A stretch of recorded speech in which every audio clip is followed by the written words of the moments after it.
Pernah kepikiran gak sih ada rookie di Moto3 yang tiba-tiba muncul terus langsung ngusik persaingan papan atas? Nah, itulah nama Veda Ega Pratama sekarang jadi sorotan. Awalnya banyak yang nganggep ini cuma panas di awal. Maklum, status rookie biasanya identik sama performa yang naik turun. Apalagi di Moto3, kelas yang terkenal brutal. Sedikit aja salah, posisi bisa langsung anjlok. Gak heran kalau beberapa rider dari Italia dan Malaysia masih melihat Veda sebagai pembalap yang belum benar-benar teruji dalam tekanan panjang satu musim. Tapi di sisi lain cerita berkembang justru berbeda. Media Spanyol mulai ngasih perhatian lebih dan cara mereka melihat Veda juga gak main-main. Mereka gak cuma fokus ke hasil akhir, tapi juga ke gaya balapnya. Cara dia jaga ritme, tetap tenang di grup depan, sampai keberaniannya ambil momen di situasi krusial. Dari situ, pelan-pelan muncul pandangan baru. Veda mulai dianggap punya sesuatu yang lebih dari sekedar rookie yang lagi naik daun. Ada potensi besar yang kalau dijaga konsistensinya, bisa ngebuka jalan ke level yang lebih tinggi. Bahkan udah ada yang mulai ngelirik dia sebagai salah satu prospek masa depan yang layak diperhitungkan lebih serius.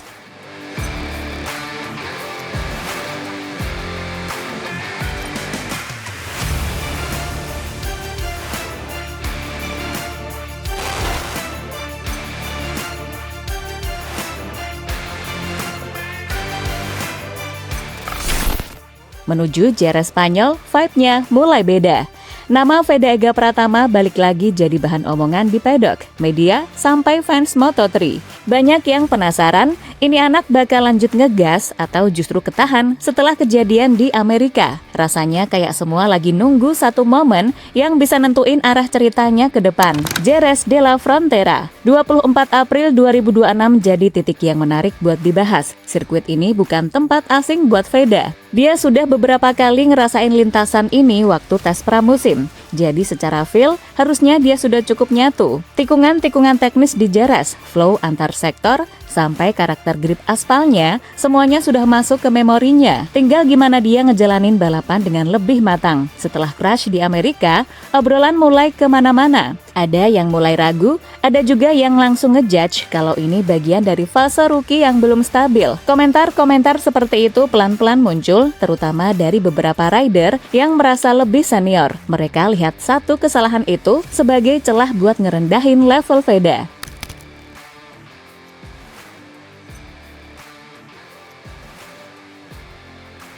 Di pedok, suasananya kerasa banget. Ada nada santai tapi nyelipin keraguan. Beberapa rider Italia mulai ngomong soal betapa berbedanya balapan di Eropa. Buat mereka, Jerez itu kayak halaman sendiri, tempat yang sudah mereka hafal luar kepala sejak awal. Dari situ muncul anggapan kalau Veda masih butuh waktu buat benar-benar nyetel di track model begini. Dari sisi lain, rider Malaysia juga ikut meramaikan. Nama-nama seperti Hakim Danish sering banget dibandingin. Rivalitas lama dari ajang junior ke bawah lagi ke level dunia. Ada ambisi buat ngejar, ada juga keinginan buat buktiin siapa yang lebih unggul sekarang. Tapi kalau lihat performa sebelumnya, Veda masih kelihatan lebih stabil waktu ada di grup depan. Selain itu, rider Itali, Guido Pini, juga sudah tak menganggap Veda jadi pesaing podium di Jerez. Saat ditanya lawan-lawan yang harus diwaspadai, dia hanya melihat ke atas, yaitu 3 pembalap yang secara berurutan mengisi posisi ke-1 dan ke-3 klasemen sementara.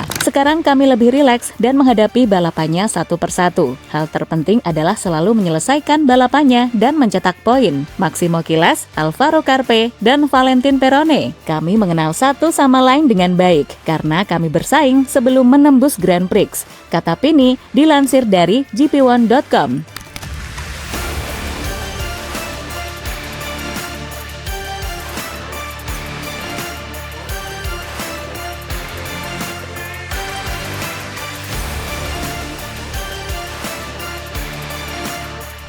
Yang menarik, saat omongan meremehkan mulai makin sering terdengar, media Spanyol malah punya sudut pandang yang beda. Mereka nggak cuma lihat hasil satu balapan atau satu crash. Yang mereka lihat itu pola besar. Gimana Veda bisa langsung adaptasi di Moto3? Gimana dia berani main di rombongan depan? Dan gimana cara dia ngatur ritme saat balapan lagi panas-panasnya? Beberapa media di sana bahkan mulai ngasih label yang cukup serius. Mereka lihat Veda sebagai salah satu rookie yang punya potensi gede buat jangka jangka panjang. Bukan cuma cepet, tapi juga punya racing insting yang kelihatan jadi. Hal-hal kecil kayak positioning di tikungan, timing buat overtake, sampai keberanian ambil celah sempit jadi poin plus yang terus dibahas.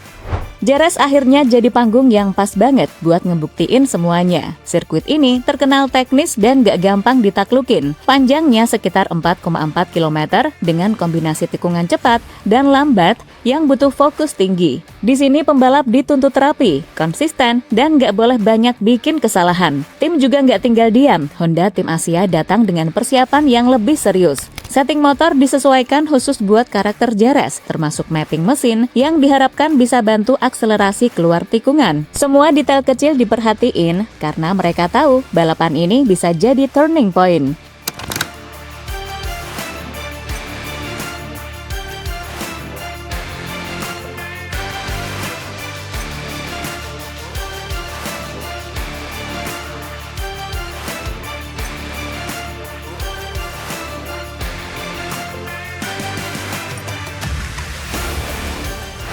Dari sisi Veda sendiri, kelihatan ada perubahan sikap. Dia lebih kalem, lebih fokus, dan kelihatan ngerti apa yang harus diperbaiki. Cara dia ngomong ke media juga nunjukin kedewasaan. Dia nggak nutupin kesalahan di Amerika, malah dijadiin bahan evaluasi. Dari situ kelihatan kalau dia nggak cuma cepat, tapi juga cepat belajar. Kalau ngomongin peluang, satu podium di Jerez efeknya bisa kemana-mana. Ini bukan sekedar nambah poin, tapi soal ngubah cara orang melihat dia. Dari awalnya yang dianggap cuma kejutan, bisa naik level jadi kandidat serius. Apalagi kalau itu terjadi di trek Eropa yang terkenal kandangnya para rider top. Obrolan soal masa depan juga mulai ke bawah. Jalur karir di dunia balap jelas dari Moto3 naik ke Moto2, lalu ke level tertinggi. Kalau performanya terus stabil, peluang buat dilirik tim yang lebih besar bakal makin terbuka. Dari situ, langkah berikutnya jadi lebih realistis buat dibahas. Ya, alhamdulillah hari ini saya sudah menyelesaikan sesi free practice kedua dan juga qualifying kedua, dan ya hasilnya cukup positif. Saya bisa mempertahankan barisan kedua di selama 3 seri ini. Dan sementara itu, rival-rival lainnya juga lagi berjuang dengan cerita masing-masing. Persaingan musim ini ketat banget, banyak nama yang saling dorong di depan. Setiap balapan selalu penuh drama, posisi bisa berubah dalam hitungan detik. Dalam kondisi kayak gini, fokus dan konsistensi jadi hal yang penting. Yang bikin cerita Veda makin menarik, dia termasuk yang paling muda di grid. Bebannya nggak sebesar rider lain yang sudah lama di sini. Dia punya ruang buat berkembang tanpa terlalu banyak tekanan. Setiap hasil bagus jadi bonus besar. Setiap kesalahan jadi pelajaran yang langsung dipakai di race berikutnya.